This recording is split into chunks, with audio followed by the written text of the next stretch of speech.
नमस्कार दोस्तों। तो मैं सुप्रीम कोर्ट में ही हूँ, हमारे साथ विशाल जी हैं। और जिस तरीके से वर्ल्ड कप के ऊपर कल घमासान हुई, वो इसी हिसाब तक के बयान आ रहे हैं कि कैसा तुम्हारा देश प्रेम है। मतलब विपक्षी भी मैच को बिल्कुल पसंद नहीं कर रहा था और कोर्ट में अपील भी लोगों ने दायर की थी। अब फिर दूसरा मैच भी होना है और एक पहला तो हो गया, हार गए। तो अब क्या कैसे देख रहे हैं, ये कोर्ट से कुछ होने वाला है या सिर्फ ये पब्लिसिटी के लिए स्टंट हो रहा है? क्या लग रहा है मैच के ऊपर? क्योंकि पब्लिक कह रही है कि जी जब आप व्यापार नहीं करना चाहते, कोई वास्ता नहीं करना चाहते, पानी तक रोकना चाहते हो, तो आप क्या चेक कर रहे हो कि पानी खत्म हो गया तो वो खेलेंगे कि नहीं खेलेंगे? क्या चल क्या रहा है? आखिर सरकार क्यों चाह रही है कि क्यों नहीं इस पर बैन लगा रही बीसीसीआई? देखिए, बैन ना लगाने की वजह बस एक ही है, क्योंकि ये इंटरनेशनल कमेटी के द्वारा ऑर्गेनाइज किया जा रहा है। सरकार द्विपक्षीय समझौतों पर सारे रोक लगा चुकी है और द्विपक्षीय खेलों पर भी सारे रोक लग चुके हैं। लेकिन मेरा यह मानना है कि अगर इंटरनेशनल भी क्रिकेट था तो इस पर बैन लगाना चाहिए था, इसको रोकना चाहिए था, क्योंकि किसी भी राष्ट्र की गरिमा और नागरिकों की सुरक्षा उसके खेल से और मनोरंजन से कहीं ज़्यादा बढ़कर है। जो लोग जान अपनी गंवाए हैं या जिनके परिवार ने अपनों को खोया है, या इसके पहले जो भी पहलगाम अटैक हुआ था या जो भी उरी में अटैक हुआ था, उन सब में जितने लोगों ने जान गंवाई है उनकी सारी सेंटीमेंट इससे जुड़ी हैं। जब एक बॉर्डर पे जवान खड़े होकर पूरे दिन देश की सेवा करता है तो सरकार को, समाज को और पूरे देश को उस जवान के बारे में भी सोचना चाहिए।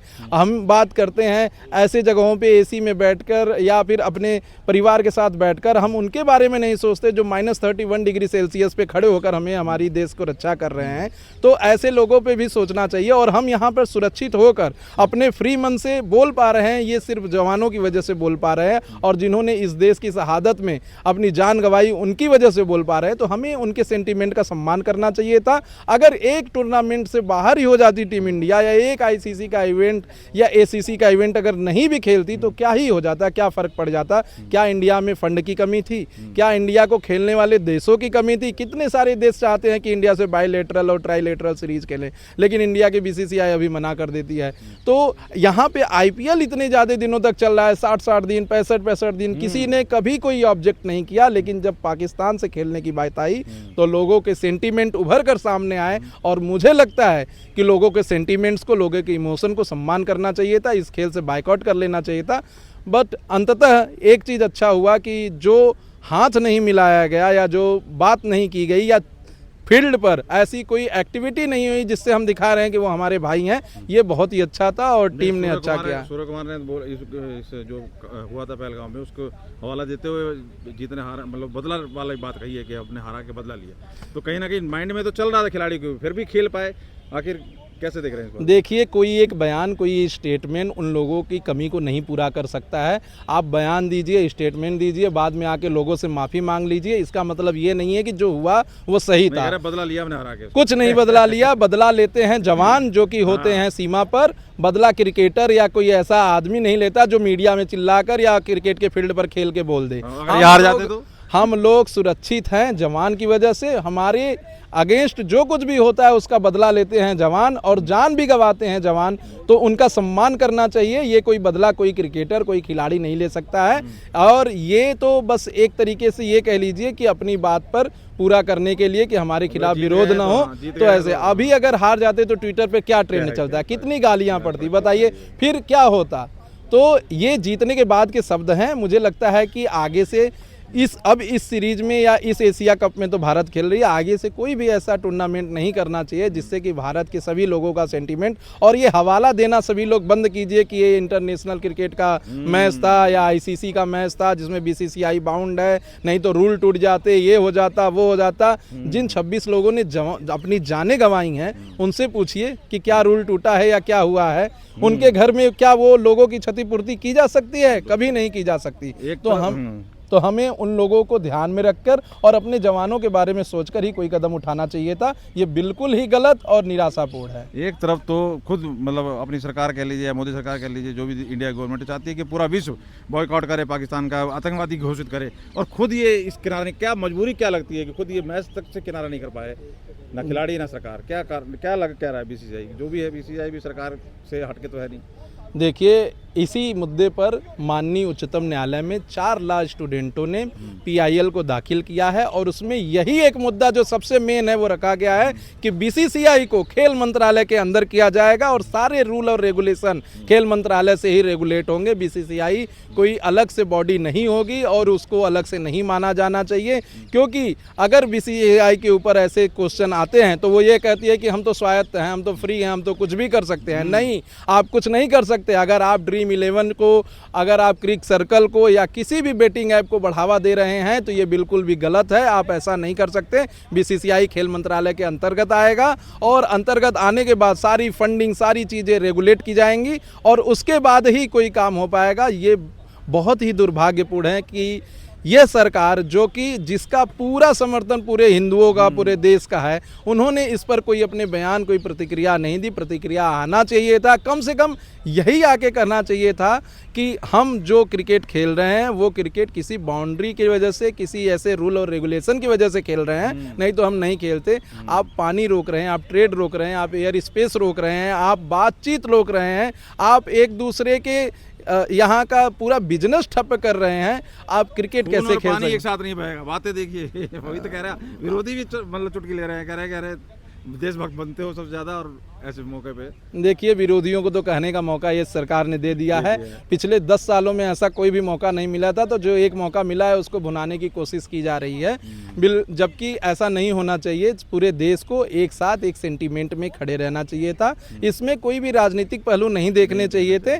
इसमें लोगों के इमोशंस को देखना चाहिए था, लोगों के जो घाव हुए हैं उसको भरना चाहिए था, जिन्होंने अपने को खोए हैं उनके साथ खड़े रहना चाहिए था, जिससे उन्हें बल मिलता।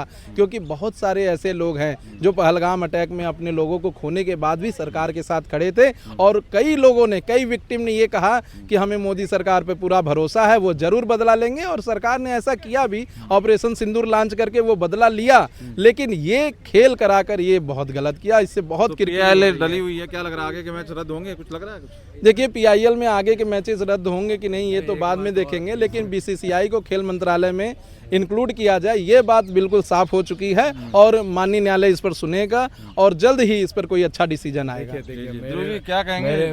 मेरे छोटे भाई ने बहुत अच्छा बोला, इसके लिए मैं बहुत धन्यवाद है। देखिए, प्रॉब्लम क्या है कि बीसीसीआई जो है गवर्न कौन कर रहा है अभी? कौन कर रहा है बोलिए? राजीव शुक्ला। राजीव शुक्ला कौन है? वो तो कांग्रेस ही है, तो पहले के। हाँ, कांग्रेस के वो मेंबर ऑफ, 24 की पत्नी है उनकी, शायद न्यूज़ 24। वो छोड़िए, न्यूज़ 24 नहीं, मतलब वही है ना, राजीव शुक्ला वही है। मैं जानता हूँ, उनके पूरे खानदान को जानता हूँ भाई। राजीव शुक्ला पहले संडे ऑब्जर्वर चलाते थे, तब से मैं जानता हूँ उनको।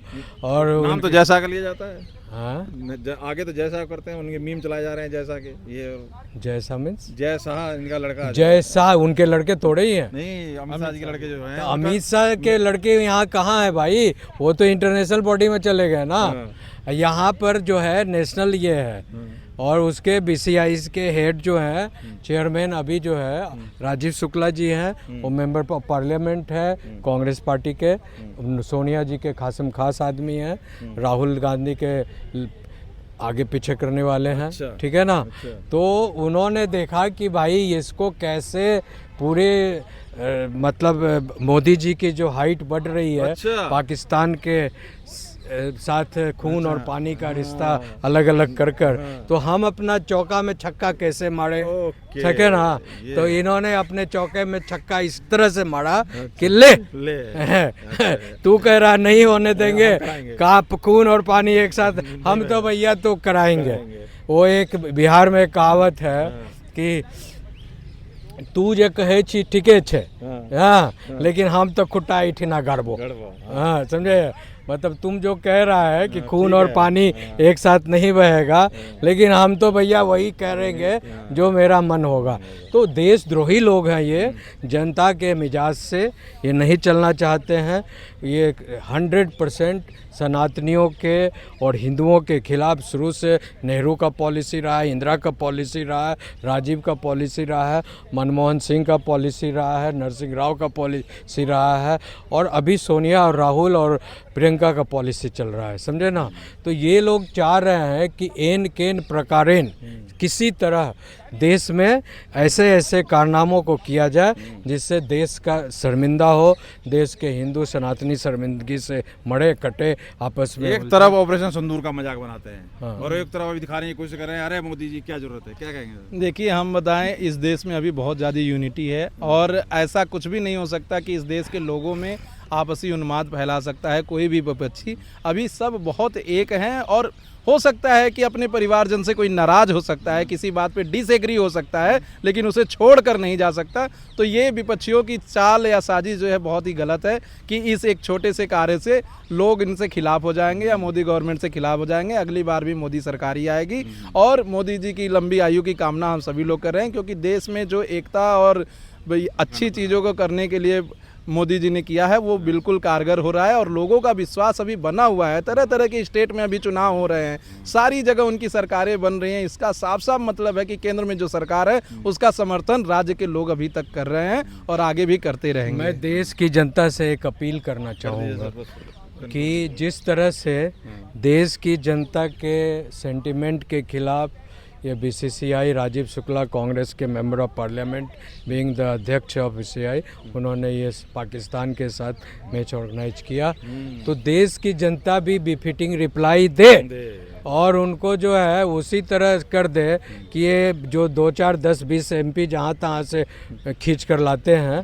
चाहे एमएलए खींच कर लाते हैं, या जो अभी बिहार में इलेक्शन कोलैबोरेशन में राजद के कोलैबोरेशन और ये क्या नाम है वो, हाँ, तेजस्वी और कम्युनिस्ट के कोलैबोरेशन में चल रहा है। प्रशांत किशोर भी है। नहीं, प्रशांत किशोर का तो अलग मामला है। तो इनको ये जवाब दे दें कि तुम जो जनता के सेंटिमेंट से जो खेल रहे हो, तो चाहे हम यादव हैं या मुस्लिम हैं या कोई भी जाति है, समझे, कोई भी धर्म के है, लेकिन हम भारतवंशी हैं, हम बिहारवंशी हैं और आपने हमारे सेंटिमेंट से खेला है तो हम आपको वोट नहीं देंगे, नहीं देंगे, नहीं देंगे। जैसे राजीव शुक्ला जी का नाम लिया कि उनकी बात कोई नहीं कर रहा है ऑपोजिशन वाला, जैसा को मीम बना के चलाने की कोशिश की जा रही है। देखिए, बहुत ही दुर्भाग्यपूर्ण है कि किसी पर्टिकुलर व्यक्ति को इस तरीके से ट्रोल करना या उनका मीम बनाना, और जहाँ तक पता ही नहीं है राजीव शुक्ला कौन है, because is not a very celebrity and popular, समझे। और जहाँ तक जय शाह जी की बात है तो अब वो आईसीसी में चले गए हैं, तो उनको तो इस केस में कहीं से भी लाना ही नहीं चाहिए, ना तो इनका विरोध करना चाहिए, क्योंकि वो अब आईसीसी के मेंबर हैं, बीसीसीआई को गवर्न नहीं कर रहे हैं। बीसीसीआई के जो प्रेसिडेंट है उनको कहना चाहिए था या उनका मीम बनाना चाहिए था या विरोध करना चाहिए था। ये कहीं ना कहीं से एक साजिश है, एक टूल किट है। आपके माध्यम से एक चीज़ मैं और भी कहना चाहता हूँ जो कि बहुत ही संवेदनशील मामला है। अभी कुछ दिन पहले जो नेपाल में घटनाएं हुई, उस घटनाओं को लेकर बहुत सारे इंस्टाग्राम पे चैनल और यूट्यूब के चैनल है जो ये कह रहे हैं कि अगला नंबर भारत का है, क्योंकि पाकिस्तान, बांग्लादेश, श्रीलंका में ये चीज़ें हो चुकी हैं और अब नेपाल में ये चीज़ हो गया, तो अब उनका कहना है कि ये भारत में होगा। मैं उन लोगों को कहना चाहता हूँ कि ये धरती ऐसी नहीं है, यहाँ से वीर पुरुष निकलते हैं और यहाँ के युवा इतने बेवकूफ़ नहीं है कि ऐसा कार्य अपनी देश में करेंगे। और ये फर्जी टूल किट चलाना बंद करें। देश का युवा एक है और देश का युवा विकास की तरफ ध्यान देता है, अपने देश को तोड़ने की, बर्बाद करने की बात नहीं करेगा। और ऐसे लोगों की मानसिकता जो इंस्टाग्राम पे या यूट्यूब पे ऐसी चीज़ें फैला रहे हैं कि अगला नंबर भारत का है, हम उनको जल्द ही कहना चाहते हैं कि अगला FIR आपके ऊपर होने वाला है अगर आप ऐसा टूल किट चलाएंगे। तो भारत एक अखंड देश है और वो अखंडता को बना कर रखेगा, यूनिटी को बना के रखेगा और पूरे देश के युवा इसमें साथ देंगे, ये मुझे पूरा भरोसा है, चाहे वो हिंदू हो। रोज जी से ले चुके हैं हम इस पे इंटरव्यू, उन्होंने कहा है कि वो घोटालेबाजों के पीछे विरोध में कर रहे हैं, जो नेपाल के जो जनता है वो घोटालेबाजों के विरोध उतरी है। तो घोटालेबाज देख लीजिए कौन है, कौन ईडी से भाग रहा है, कौन CBI से भाग रहा है। देखिए इसमें मैं बता दूं कि इसका मूल शब्द समझिए कि नेपाल में किसके खिलाफ विद्रोह हुआ। नेपाल में हाँ सारे करप्ट थे और उन लोगों, ये हिंदुओं का वहाँ विरोध था और मोदी का जिंदाबाद हो रहा है ये, और यहाँ पर गाना गा रहे हैं कि मोदी के खिलाफ भी वही बात होगा। भैया तुम जाकर नेपालियों से पूछो, मोदी को पूजा कर रहे हैं आज की तारीख में, हर गली, हर चौराहे, हर स्ट्रीट, हर नोके झोंके, हर जगह जो है मोदी जिंदाबाद। हमें जो मोदी के पहाड़ी लोग और जो वहाँ के ट्राइबल लोग विरोधी भी थे वो सब लोग एकजुट होकर कह रहे हैं कि भारत के जैसा मोदी हमें भी नेपाल में चाहिए। और वहाँ की जो प्रधानमंत्री माननीय सुशीला जो कार्की जी बनी हैं इंटरिम गवर्नमेंट की प्रधानमंत्री, तो सरकार चलाने के लिए, तो वो भी सबसे पहले उन्होंने वंदन और अभिनंदन भारत के प्रधानमंत्री माननीय मोदी जी का किया, समझे ना। और वो बोली, और माननीय मोदी जी ने भी जवाब दिया कि हम नेपाल की का स्वागत करते हैं माननीय प्रथम महिला प्रधानमंत्री का, और हर तरह से जो है हम उनका कोऑपरेशन करेंगे। और सबसे बड़ी बात है, इस तरह की जो बेतुकी बात आ रही है कि भारत का भी जो अगला नंबर है, तो मैं उन तमाम लोगों को समझा देना चाहता हूँ और बिफिटिंग रिप्लाई मैं देना चाहता हूँ, सरकार के तरफ से देना चाहता हूँ, समझे ना। और 140 करोड़ जनता के तरफ से भी, बिकॉज मैं भी एक बोनाफाइड सिटीजन हूँ और मैं उसका सबूत लेकर चलता हूँ कि मैं सिटीजन ऑफ इंडिया हूँ। और बड़ा देखो भैया, मैं सिटीजन ऑफ इंडिया क्यों नहीं दिखा सकते? हाँ, नहीं कोई बात नहीं, मैं कोई गलत आदमी नहीं हूँ। हाँ, तो सवाल ये है कि मैं ये कहना चाह रहा हूँ, being a bonafide citizen of India, कि ये लोग जो जॉर्ज सोरेस जो अमेरिका में डीप जो एक नॉट डीप फेक बट ये जो डीप स्टेट एक कॉन्सेप्ट है वहाँ का, डीप स्टेट, समझे।